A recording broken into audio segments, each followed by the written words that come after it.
As you remember, as many of us who covered the 2008 campaign do, the president set for himself a rhetorical standard of leadership, often telling voters that I'm going to tell you what you need to hear, not what you want to hear.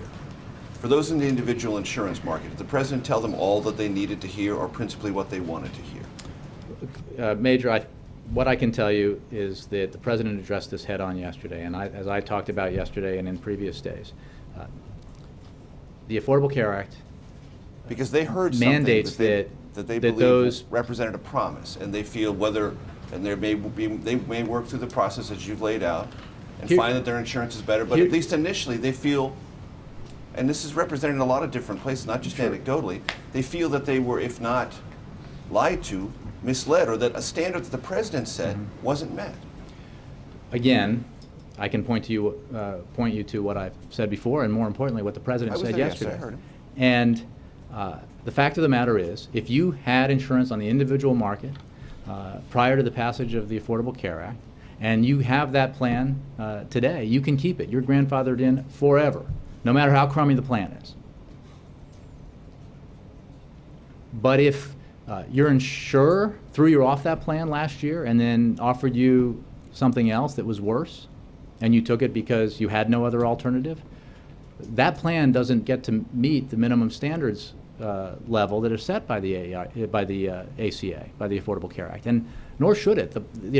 It is absolutely our view that there ought to be minimum benefit standards, and I think that the question here is to look a little more deeply at what is happening when these individuals, Americans across the country who represent a fraction of the 5% of the population who might be affected here, what their opportunities are, what they're being told. They're not being told you don't have insurance anymore. The very insurer that provide them their likely substandard plan is saying, we have new options available to you, and by the way, you may qualify for tax credits, and by the way, these benefits are superior to the ones you enjoyed in the past. And that's the complete picture. Now, understandably, depending on how this information reaches individuals, it can be disconcerting. Healthcare is an enormously personal thing.